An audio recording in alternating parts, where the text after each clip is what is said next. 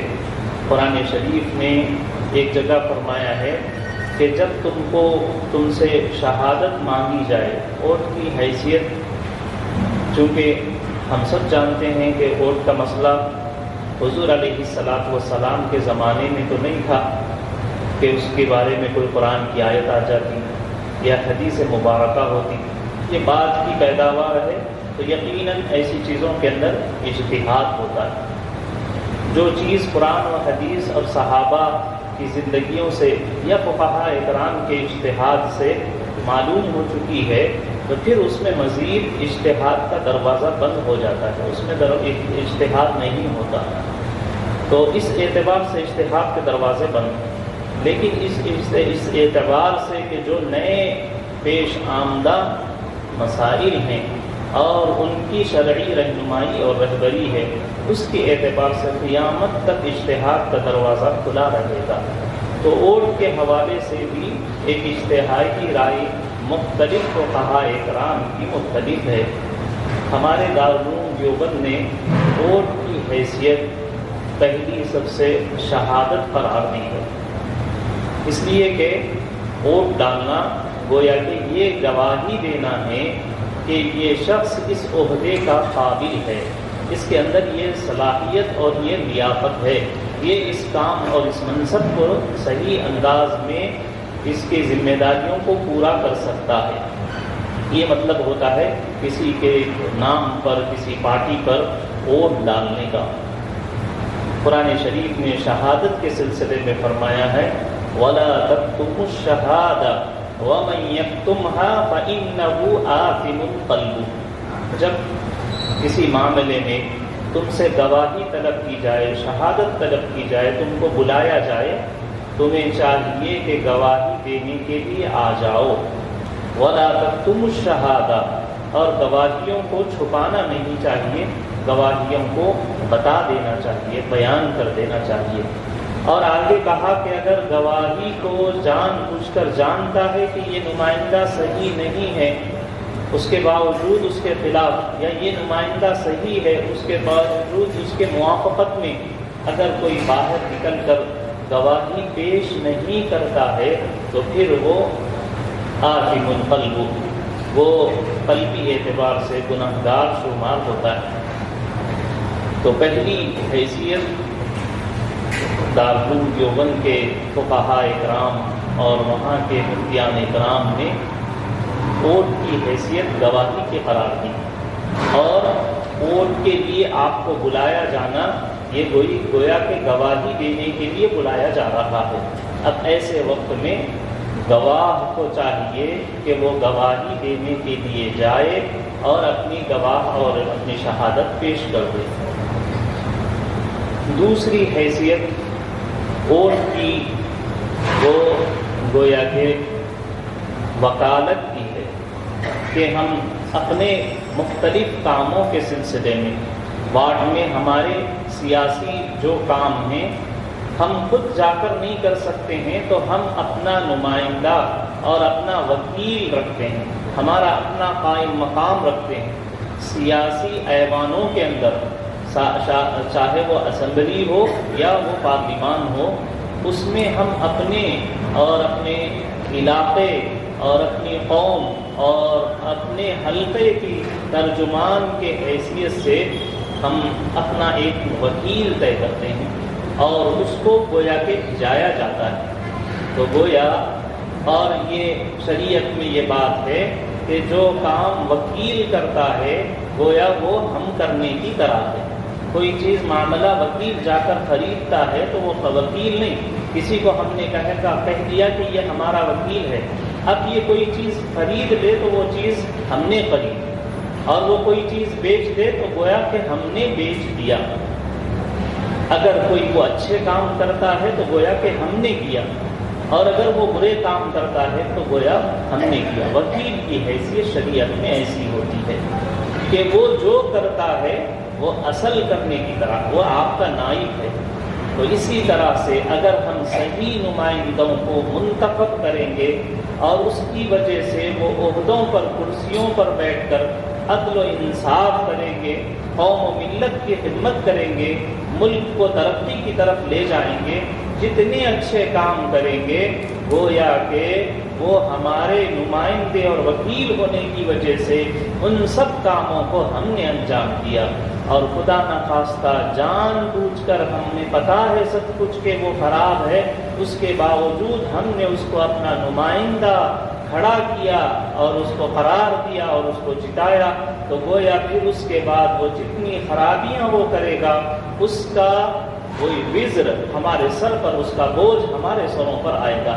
اس وجہ سے اس نظریے سے، اس اعتبار سے ووٹ دیتے وقت مسلمان کو بہت زیادہ حساسیت کے ساتھ اور بہت سوچ سمجھ کر صحیح اور غلط کو کے اندر تحری اور غور کر کے فیصلہ کرنا چاہیے کہ کھلے آنکھوں ہم دیکھ رہے ہیں کہ یہ اور بات ہے کہ اگر دو نمائندے دونوں کے دونوں ایسے ہی ہیں کہ دونوں کے بارے میں بھی یہ نہیں کہا جا سکتا کہ یہ پورا 100% اچھا ہی کام کریں گے اور 100% یہ کوئی خرابی نہیں کریں گے، تو ایسے وقت میں احون البلیتین کو، دو خرابیوں میں سے جو ہلکی خرابی ہے، یہ اخف الشرین، دو شر ہیں یا دو سانپ ہیں تو جو ہلکا ہے، اس کے دو مشکل کام ہیں، تو شریعت ہمیشہ یہ کہتی ہے ہلکی والی مشکل کو اختیار کرنا چاہیے۔ تو اب کی جو سیاست ہے وہ ساری سیاست اسی نوعیت کی ہے۔ کوئی ہمارے ووٹ ڈالنے سے خلافت راشدہ قائم نہیں ہوگی، یقیناً ہے۔ کوئی مسلمان نمائندہ ہے تب بھی کوئی اسلامی شریعت نہیں نافذ ہوگی، نہ تو اسلامی خلافت آئے گی نہ خلافت راشدہ آئے گی، بلکہ مسلمان انصاف پسند حکمرانوں کی طرح بھی کوئی حکومت کرنے والا نہیں آئے گا، بلکہ خرابیوں کے ساتھ جو ہلکی خرابی ہے اس کا انتخاب ایک مسلمان کو کرنا چاہیے۔ تو دوسری حیثیت اس وقت میں نے آپ کے سامنے پیش کی ووٹ کی، وہ وکالت کی ہے۔ وکالت میں آدمی جس کو وکیل بناتا ہے وہ جتنے اچھے کام کرتا ہے اس کا اجر و ثواب میں وہ بنانے والا شخص بھی شریک ہوتا ہے، اور جو وہ خرابیاں کرے گا خدا نخواستہ تو پھر اس خرابیوں کے اندر اس خرابیوں کا اس کو پہلے سے علم ہو کہ یہ ایسی شرارتیں پچھلے ماہ سبق میں کیا ہے اور آئندہ کرے گا، اس کے امکانات ہے، اس کے باوجود اس کو آپ جتا کر لا رہے ہیں، اپنا وکیل اور نمائندہ بنا رہے ہیں، تو اس وقت میں اس کا بوجھ اور اس کی غلطی کی سزا ہمارے سر پر بھی رہے گی۔ اور تیسری حیثیت ووٹ کی وہ سفارش کی حیثیت ہے کہ ہم سفارش کر رہے ہیں، یا تو شہادت کی ہے یا تو وکالت کی ہے یا تو پھر سفارش کی ہے، کہ ہم سفارش کر رہے ہیں کہ میرے اس محلے کے اندر یہ شخص ہے کہ میرے جتنے اس وارڈ کو یا اس حلقے کو یا اس پارلیمانی حصے کو ڈیولپ کرنے کے لیے میں سفارش کر رہا ہوں کہ اس کو منتخب کیا جائے تو یہ اس کام کو انجام دے گا۔ تو سفارش کی حیثیت ہے ووٹ کی، ہم ووٹ ڈالتے ہیں تو گویا اس کے بارے میں سفارش کر رہے ہیں کہ اس کو نمائندہ بنا دیا جائے۔ چوتھی حیثیت ووٹ کی وہ شفاعت کی ہے کہ ہم کسی کے بارے میں شفیع بن رہے ہیں، ہم اس کے سلسلے میں یعنی لوگوں کو سفارش کر رہے ہیں، ان سے کہہ رہے ہیں کہ اس کو منتخب کیا جائے۔ قرآن شریف میں اس کے سلسلے میں بھی کہا گیا ہے وَمَن يَشْفَعْ شَفَاعَةً حَسَنَةً يَكُنْ لَهُ نَصِيبٌ مِّنْهَا وَمَن يَشْفَعْ شَفَاعَةً سَيِّئَةً يَكُنْ لَهُ كِفْلٌ مِّنْهَا، کہ اگر جب کبھی کسی کی شفاعت کر رہے ہو تو اس کے سلسلے میں یہ دیکھ لینا چاہیے کہ اس شفاعت کرنے کے بعد اس کو جو منصب اور عہدہ ملا ہے، اس کو جو حیثیت اور پاور حاصل ہوا ہے، اگر وہ اس سے اچھے کام کر رہا ہے وہاں پہنچ کر وَمَن يَشْفَعْ شَفَاعَةً حَسَنَةً يَكُنْ لَهُ نَصِيبٌ مِّنْهَا، اللہ تعالیٰ فرماتے ہیں کہ اچھائی کی شفاعت کرنے والے کو اس اچھے کاموں کا نصیب ملتا ہے، حصہ ملتا ہے۔ اور اگر کوئی برے کو اس کی شفاعت کرے برائی کے اندر تو پھر اس کا کفل بھی اور اس کو ملنے والی سزا کا حصہ اور حقدار یہ شخص ہوتا ہے۔ تو یہ ووٹ کی مختلف شرعی حیثیتیں ہیں۔ اس کے علاوہ بھی بہت سارے مفتیان کرام نے اجتہادی مسئلہ ہونے کی وجہ سے ووٹ کی بہت مختلف شرعی حیثیتیں بیان کی ہیں۔ الغرض وہ ووٹ کی ایک جمہوری حیثیت ہے، ایک دنیاوی حیثیت ہے، ایک اخروی حیثیت ہے۔ ان دونوں حیثیتوں کو ہم اپنے سامنے رکھنا چاہیے۔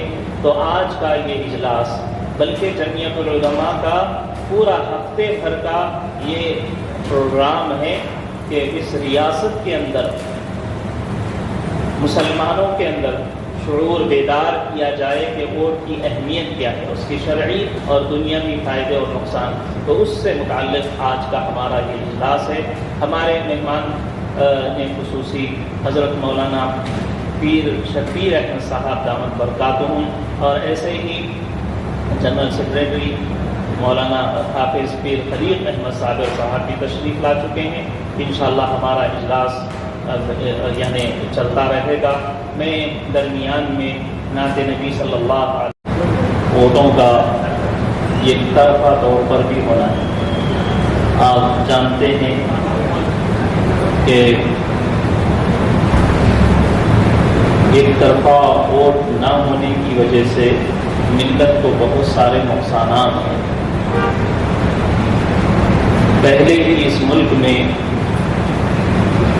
کچھ فسطائی طاقتیں، تعصب اور نفرت رکھنے والی طاقتیں، وہ یہ چاہ رہی ہیں کہ مسلمانوں سے، دلتوں سے، کمزور طبقات والوں سے جو ووٹ کے حق ہے اس کو وہ چھین لینا چاہتے ہیں۔ ہم کو اندازہ نہیں ہے کہ جمہوری ملک میں ووٹ کی طاقت کا یعنی ووٹ کی کیا حیثیت اور اس کا کیا پاور ہے۔ ہمارے دستور اور آئین نے ہم کو اتنا حق دیا ہے ووٹ کے حوالے سے۔ میں ہمارے اس اجلاس میں حضرت مولانا پیر شبیر احمد صاحب صدر جمعیت العلماء آندھرا و تلنگانہ کا استقبال کرتا ہوں، اور ایسے ہی عالی جناب محترم حافظ پیر خلیق احمد صابر صاحب جنرل سیکریٹری جمعیت العلماء کا بھی تہ دل سے میں استقبال کرتا ہوں کہ آپ آئے۔ ماشاءاللہ ہمارے شہر کے لیے، ہمارے لیے سعادت مندی کی بات ہے۔ تو دوسری بات جس کو میں آپ کے سامنے رکھ رہا تھا وہ یہ کہ اس وقت میں کچھ فسطائی طاقتیں ہیں، کچھ نفرت اور تعصب یا تنگ ذہن نظریہ رکھنے والے ہیں، جو یہ چاہتے ہیں کہ ہم سے ہمارا ووٹ کا حق چھین لیا جائے، ہم سے یہ حق لوٹا لیا جائے۔ کیوں دستور نے، آئین نے ہم کو اتنا یہ پاور دے دیا ہے کہ جس کی وجہ سے وہ کسی کو بھی حکومت کی کرسیوں پر بٹھاتے ہیں اور جب چاہتے ہیں کرسیوں سے اتار دیتے ہیں ووٹ کے ذریعے سے۔ تو وہ اس کی بے چینی محسوس کر رہے ہیں اور چاہ رہے ہیں کہ مسلمانوں سے بالخصوص اور سارے جو چھوٹے طبقات ہیں ان سے بھی ووٹ کا حق چھین لیا جائے۔ اگرچہ یہ محال ہے لیکن وہ کوشش میں لگے ہوئے۔ لیکن اس سے زیادہ فکر کی بات ہمیں جو کرنی ہے وہ یہ کہ ہم ووٹ کو تقسیم کر کے، ایک تو بہت بڑا طبقہ وہ ہے مسلمانوں کا جن کے پاس یعنی عمر ہو جانے کے باوجود، 18 سال ہو جانے کے باوجود ووٹ یا ووٹر آئی ڈی کارڈ نہیں بنا ہوا ہے۔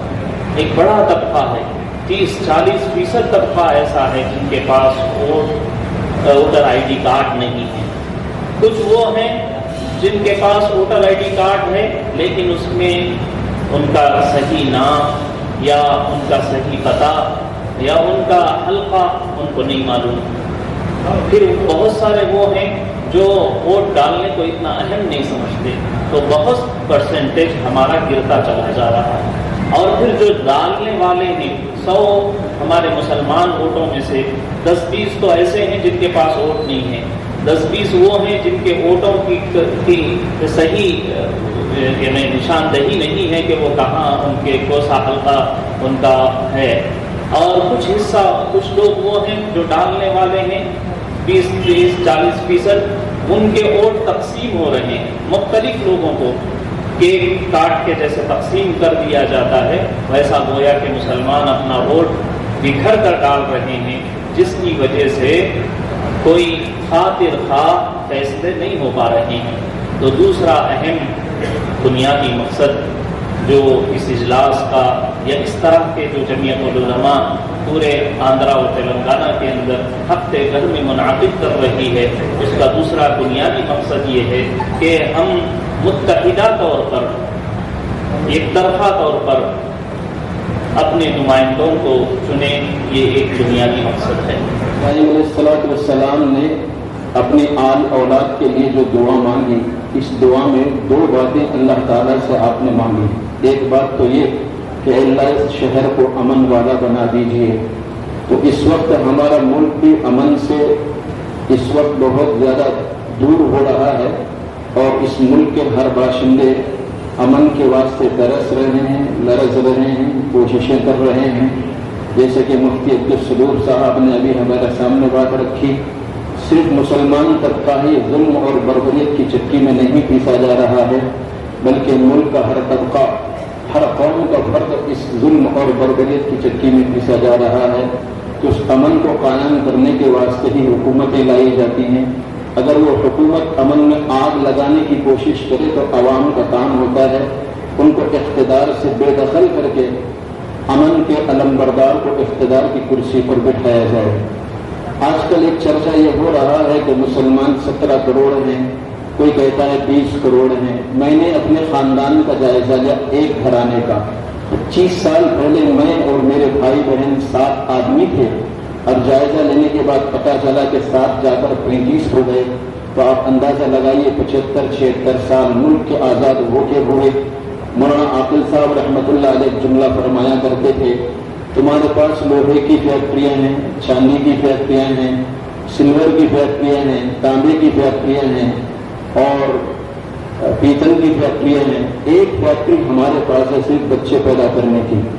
آپ یقین جانیے اس ملک کی دھرتی پر جینے والے مسلمانوں کی تعداد، میرے یقین کے شاید غلط میں نہ ہو کہ 40 کروڑ سے کم ہم مسلمان اس ملک میں نہیں رہتے، بلکہ 40 کروڑ کی تعداد میں ہم مسلمان رہتے ہیں۔ اسی لیے ان کی پیٹ میں بہت زیادہ درد ہو رہا ہے کہ ان کے شیرازے کو کیسے منتشر کیا جائے، جمعیت میں ان کی جمعیت میں کیسے آگ لگائی جائے، اور ان کو ایک فرد بنا کر کیسے چھوڑ دیا جائے۔ تو اس لیے ان لوگوں نے اپنی کوشش میں کامیابی حاصل کر لی ہے۔ تو اس وقت یہ موقع نہیں ہے کہ ہم انتشار کے کیفیت کا شکار ہو جائیں، بلکہ ہم سب متحد ہو جائیں اور ایک آواز پر لبیک بولنے والے بنیں۔ میں تفصیلات میں جائے بغیر ایک واقعہ مجھے اس وقت یاد آ رہا ہے، آپ کو سناؤں تاکہ ہمارا سوچا زمین زندہ ہو جائے، اور ملک کے امن و امان میں ہم کیا کچھ کر سکتے ہیں اس کو مد نظر رکھتے ہوئے اس بات کو دھیان سے سنیں۔ خالد بن ولید رضی اللہ تعالیٰ نے صحابہ کرام کی ایک جماعت کو لے کر نصرانیوں کے قلعے میں داخل ہو گئے۔ دیکھا کہ عورتیں ہی عورتیں اور بچے ہی بچے نظر آ رہے تھے، کوئی مرد نظر نہیں آ رہا تھا۔ خالد بن ولید رضی اللہ تعالیٰ نے ان کی عورتوں سے پوچھا کہ تمہارے مرد کہاں گئے؟ کہنے لگے کہ ہمارے مرد سارے کے سارے مناظرہ کرنے کے واسطے فلاں باغ اور چمن میں گئے ہوئے ہیں۔ پوچھا مناظرے کا عنوان کیا ہے؟ کہنے لگے کہ مناظرے کا عنوان یہ ہے کہ عیسیٰ علیہ الصلوۃ والسلام جس سواری پر سوار ہوتے تھے اس کا پیشاب پاک ہے کہ ناپاک ہے۔ آج مسلمان چھوٹے چھوٹے مسائل میں ایسے ہی منتشر ہو کر رہ گیا ہے۔ فوراً خالد بن ولید رضی اللہ تعالیٰ نے اپنے سواری کی لگام موڑ کر صحابہ کرام کی طرف رخ کر کے تاریخ سال جملہ ارشاد فرمایا۔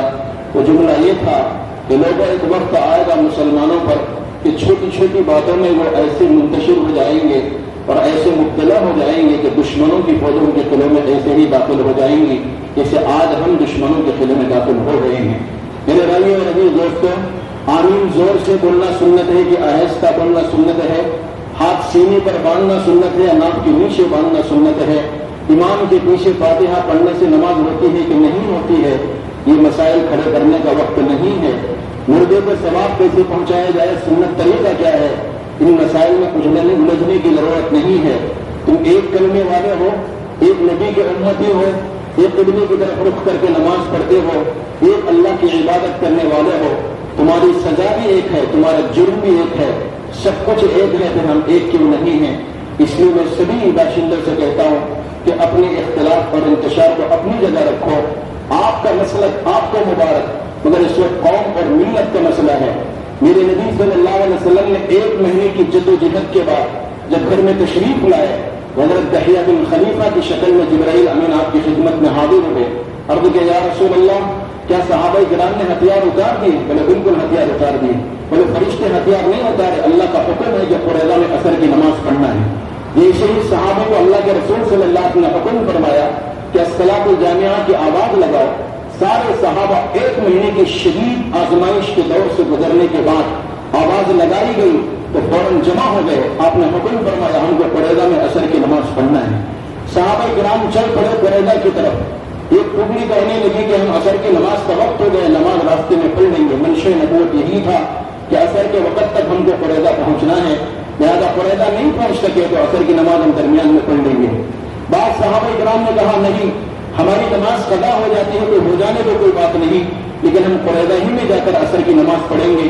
تو ایک ٹکڑی اپنے وقت پر قریظہ سے پہنچنے سے پہلے عصر کی نماز راستے میں پڑھ لی، دوسری ٹکڑی عشاء کے وقت میں اپنے عصر کی نماز کو قضا کر دی۔ یہ واقعہ حضور اکرم صلی اللہ علیہ وسلم کے سامنے جب سنایا گیا تو آقا نامدار صلی اللہ علیہ وسلم نے خاموشی اختیار کی۔ ایک جملہ بھی اگر فرماتے امت کے 2 پلیٹ فارم ہو جاتے، امت کا شیرازہ منتشر کرنے سے بچانے کی خاطر آپ نے خاموشی اختیار فرمائی کہ دونوں تک کے منشا نبوت پر ہے۔ میرے بھائیوں اور عزیز دوستوں، حضرت عبداللہ ابن عباس رضی اللہ تعالیٰ عنہ کے سامنے حضرت امیر معاویہ کے بارے میں ایک آدمی نے شکایت کی۔ امیر معاویہ 3 رکعت وتر کی پڑھتے ہیں، آپ 1 رکعت وتر کی پڑھتے ہیں۔ حضرت عبداللہ ابن عباس نے فرمایا چپ، وہ عالم دین ان کو معلوم ہے وتر کی رکعت کتنی پڑھنا چاہیے۔ صحابہ میں بھی اختلاف تھا، بعض یہاں ہاتھ باندھتے تھے، بعض نیچے باندھتے تھے، مگر آپ ایک روایت بھی صحابہ کرام کے بارے میں نہیں بتائیں گے کہ کسی صحابہ نے آمین زور سے بولنے والے کے بارے میں کچھ کہا ہو یا آمین آہستہ بولنے والے کے بارے میں کچھ کہا ہو، یا ہاتھ سینے پر باندھنے والے کے بارے میں کچھ کہا ہو، یا ہاتھ سینے سے نیچے باندھنے والے کے بارے میں کچھ کہا ہو۔ آپ سے بھی اس وقت مطالبہ ہے اپنے اختلاف کو اپنی جگہ رکھیں، مسلمانوں کی اجتماعیت کو باقی رکھتے ہوئے ایک آواز پر ایک ہو کر یک طرفہ ووٹنگ اگر کریں گے تو دشمن کو ہرانے میں اور اس کو بے اقتدار کرنے میں، کرسی سے اتارنے میں آپ بڑا اچھا کردار ادا کر سکتے ہیں۔ اپنے ووٹ کا استعمال کرنا ہے اور ہمارے اپنے جو ماتحتین ہیں ان سب کو پولنگ بوتھ تک لے جانا ہے۔ اس لیے یہ ہمارا ووٹ اگر ضائع ہوتا ہے تو پھر ہماری مشکلات اور بڑھیں گے۔ ہمارے جتنے علماء اور سیاسی اثر و رسوخ رکھنے والے لوگ اور جنہوں نے بھی اس کار خیر کے اندر حصہ لے کر جدوجہد میں خوب محنت کر رہے ہیں، وہ اسی لیے کہ ہمارا ایک بھی ووٹ ضائع نہ ہو۔ ابھی جن جگہوں کے اوپر پولنگ ہوئی ہے اس کے اندر الحمدللہ ہمارے مسلمان بھائی اور بہن سب کے سب باہر نکل کر ووٹ ڈالے ہیں۔ ووٹ ہماری ذمہ داری ہے، ووٹ ہمارا حق ہے، لہذا اس کا صحیح استعمال بھی ہمارا حق ہے۔ اس لیے ہم سب یہ طے کرنا ہے کہ میں اپنے محلے میں اپنے گاؤں میں اپنے علاقے میں اپنی بستی میں اپنی مسجد وار اطراف اکناف کے علاقے کے اندر میں یہ محنت کروں گا کہ ایک بھی بھائی ایک بھی بہن ووٹ ڈالنے سے ایسا نہ ہو کہ میرا ووٹ کیا کام کرے گا یا میرے ایک ووٹ کی وجہ سے کیا مشکل درپیش ہوگی۔ لہذا میں کہیں اور چلا جاتا ہوں، سفر میں چلا گیا یا رشتے داروں کے اندر تقریب میں چلا گیا، شادی بیاہ میں چلا گیا، تو تو پھر میرا ووٹ ضائع ہوگا. ضائع ہونے کی صورت میں ہمارے اوپر جو حکومتیں قائم ہوں گی وہ ظالم حکومتیں ہوں گی. جب ظالم حکومت ہمارے اوپر قائم ہوگی تو پھر ہمارے پرسنل لاء کے اندر دخل اندازی کرے گی, ہمارے شعار اسلام کے اندر دخل اندازی کرے گی, ہمارے مدارس ہمارے مساجد کے اوپر ان کی نگاہیں گندی پڑیں گی, تو پھر اس کا خمیازہ ہمیں کو بھگتنا پڑے گا. اس لیے ہم سب یہ طے کرنا ہے آج کی اس مجلس کے اندر کہ بھئی ہماری جو ذمہ داری ہے, ہم کو جو ذمہ داری دی جا رہی ہے وہ ذمہ داری یہ ہے کہ شعور بیداری پیدا کی جائے, کیونکہ ابھی کچھ دن باقی ہے. اگر یہ شعور بیداری کے ذریعے سے ہمارے علاقے کے اندر, ہمارے محلے کے اندر یہ کام اچھے انداز میں ہوتا ہے تو پھر ہمارے لیے یہ کل آئندہ کے لیے ہمارے اوپر جو حکومت قائم ہونے والی ہے وہ حکومت ہمارے اوپر ظالم حکومت قائم نہیں ہوگی. ظالم کو ظلم سے روکنا بھی ہماری ذمہ داری ہے. اگر ہم ہاتھ سے روک سکتے ہیں تو ہاتھ سے روکیں, زبان سے روک سکتے ہیں تو زبان سے روکیں. اگر یہ بھی نہیں ہو سکتا ہے تو کم سے کم دل میں برا سمجھنا ہے. اس لیے میری گزارش ہے کہ ہم سب اس کے اندر جمیعت العلماء کا ساتھ دیں گے, اور جمیعت العلماء جس کام کو لے کر کھڑی ہوئی ہے اس کے اندر پورے کا پورا حصہ دار ہم سب بنیں گے. واقعی دعوانا الحمدللہ رب العالمین. السلام علیکم. عظیم مقصد کے لیے ہم سب جمع ہیں.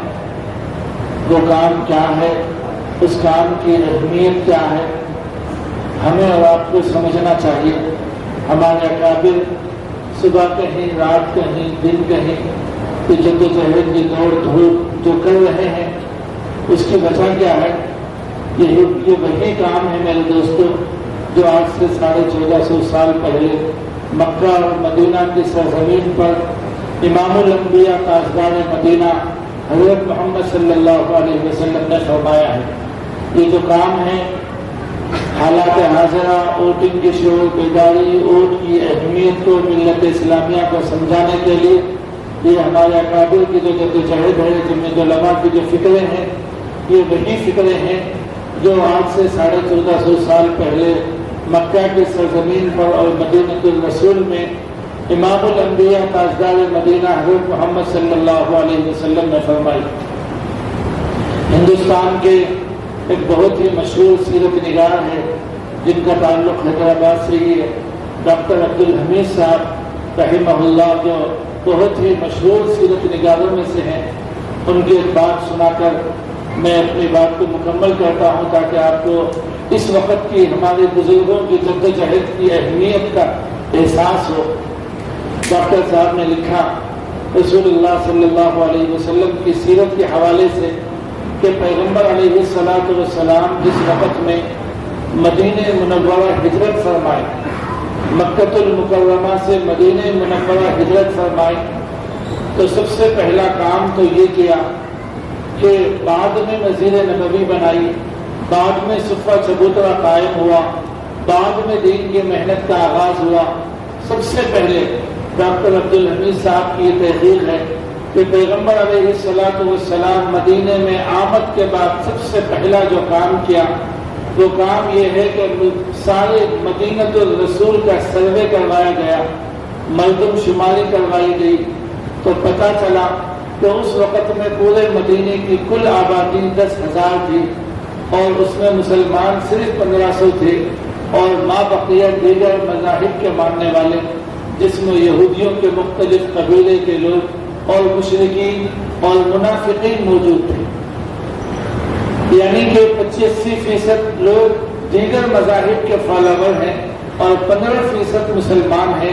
1500 مسلمان اس وقت میں تھے. ڈاکٹر صاحب نے لکھا ہے کہ ہم لوگوں کی خوش قسمتی کی بات یہی ہے کہ اس وقت میں ہندوستان میں بھی مسلمانوں کی تعداد وہی ہے جو اس وقت میں مدینہ الرسول میں تھی, یعنی 15% ہی ہے. اور اس کے بعد میں حضور اکرم صلی اللہ علیہ وسلم نے بنیادی طور پر 3 کام کیے. آج وہی کام جمیعت علماء گاؤں گاؤں, گلی گلی, محلہ محلہ, شہر شہر جا کر یہی کہہ رہی ہے کہ ہم بھی وہی کرنا چاہیے جو آج سے 1450 سال پہلے تاجدار مدینہ اور سلطان مدینہ نے مدینہ الرسول کے قیام حکومت کے اولین مرحلے میں فرمایا تھا. فرمایا کہ سب سے پہلا کام پیغمبر نے یہ کیا کہ مسلمانوں کے آپس میں، خود مدینے کے مسلمان جسے انصار کہتے تھے وہ 2-3 قبیلوں میں بٹے ہوئے تھے، اور مکہ والے جسے مہاجرین کہتے ہیں جن کا سب کچھ لٹ پٹ چکا تھا اور وہ اپنا وطن، اپنی جائیداد سب کچھ چھوڑ کر مکہ سے مدینہ آ چکے تھے۔ بنیادی طور پر 2 گروہ مسلمانوں میں تھے، ایک مہاجرین کا اور دوسرا جو ہے انصار کا، اور پھر ان میں آپس میں بے پناہ قبیلے تھے، خاندانیں تھی، اور مدینے مکے والوں کا یہ مزاج تھا کہ وہ مدینے والوں کو تھوڑا نیچی نگاہ سے دیکھتے تھے، وہاں سے اپنی بچیاں بیاہ کر کے تو لاتے تھے لیکن اپنی کوئی بچی مدینے کو نہیں دیتے تھے۔ خود پیغمبر علیہ السلام کی نانی مدینے کی تھی، آپ کی والدہ مدینے کی تھی، لیکن جو ہے کوئی جو ہے بچی مکہ سے مدینہ نہیں جاتی تھی۔ لکھا ہے کہ سب سے پہلے پیغمبر علیہ السلام نے مہاجر اور انصار میں ایک رشتہ قائم کیا، اور اس رشتے کو بھائی چارگی کا رشتہ کہتے ہیں، اور سیرت کی زبان میں اس رشتے کو مواخات کا رشتہ کہتے ہیں۔ ایک مہاجر صحابی اور ایک انصاری صحابی دونوں میں مواخات کرا دی، بھائی چارگی قائم کرا دی۔ اب وہ انصار صحابی علماء اکثر ہے جانتے ہیں کہ اپنی آدھی جائیداد، اپنا آدھا گھر، اپنی زندگی کی ہر چیز میں آدھا کر کے جو ہے اپنے مہاجر صحابی کو دے دیا۔ اب ذات، قبیلے، خاندان کی تقسیم ختم کر کے اسلامی بنیاد پر مہاجر اور انصار میں مواخات قائم کروائی۔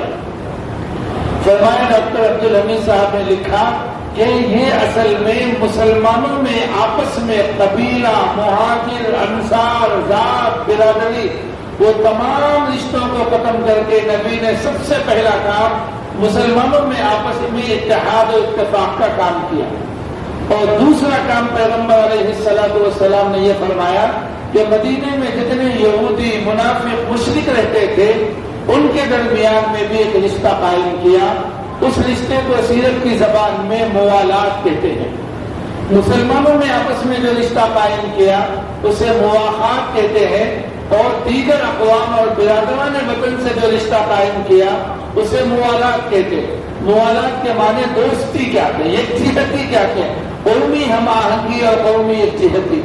پیغمبر علیہ السلام نے دیگر مذاہب سے ماننے والوں سے دوستی کی اور اپنے برادران مذہب سے مواخات اور اتحاد کروایا۔ اور تیسرا کام فرمایا کہ تیسرا کام آپ نے ایک میثاق اور ایک عہد اور اگریمنٹ تیار کیا اپنے اور برادران وطن میں، جسے میثاق مدینہ کہتے ہیں۔ اس میں سب سے پہلا پوائنٹ یہ لکھا گیا کہ مدینۃ الرسول کی اس ریاست میں ہر بندہ اپنے مذہب پر مکمل آزادی کے ساتھ جی سکتا ہے، عمل کر سکتا ہے۔ لکم دینکم ولی دین، ہر ایک کے لیے اپنا اپنا دین ہے جس پر وہ جی سکتا ہے۔ دوسری چیز فرمایا کہ ہم سب مل کر مدینے کی ترقی اور مدینے کے ڈیولپمنٹ کے لیے ہم سب مل کر جدوجہد کریں گے۔ اور تیسرا یہ اگریمنٹ طے کیا گیا کہ اگر مدینے کے کسی باشندے پر، اور اسی طریقے سے ملک کی یکجہتی، ان تمام چیزوں کا دار و مدار انہی 2 چیزوں پر ہوتا ہے، حکومت سازی اور حکمرانی۔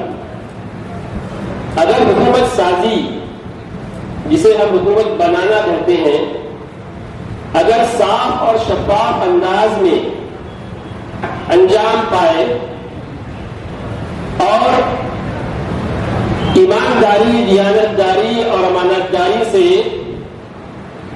حکومت قائم ہو، جس کو ہم ووٹنگ کا مرحلہ کہتے ہیں۔ ووٹنگ کس لیے کی جاتی ہے؟ انتخابات کس لیے منعقد کیے جاتے ہیں؟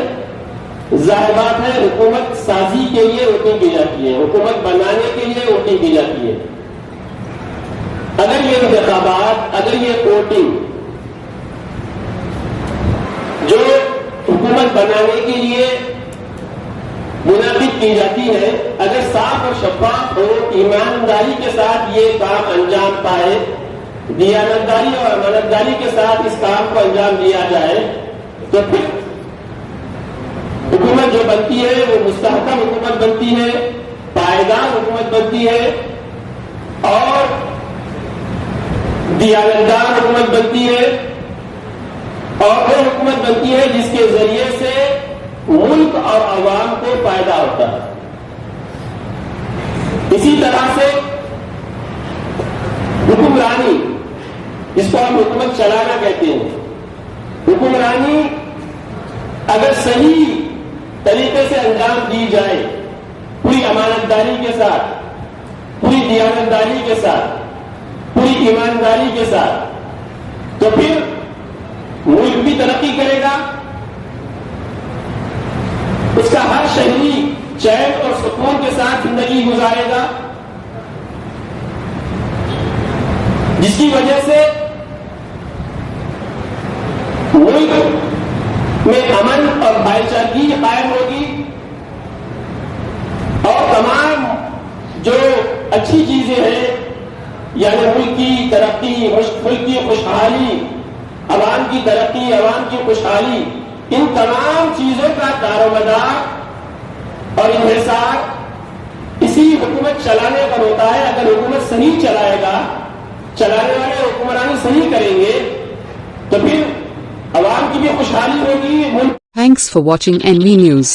Please like, share, and don't forget to comment. Please subscribe our channel and press bell icon.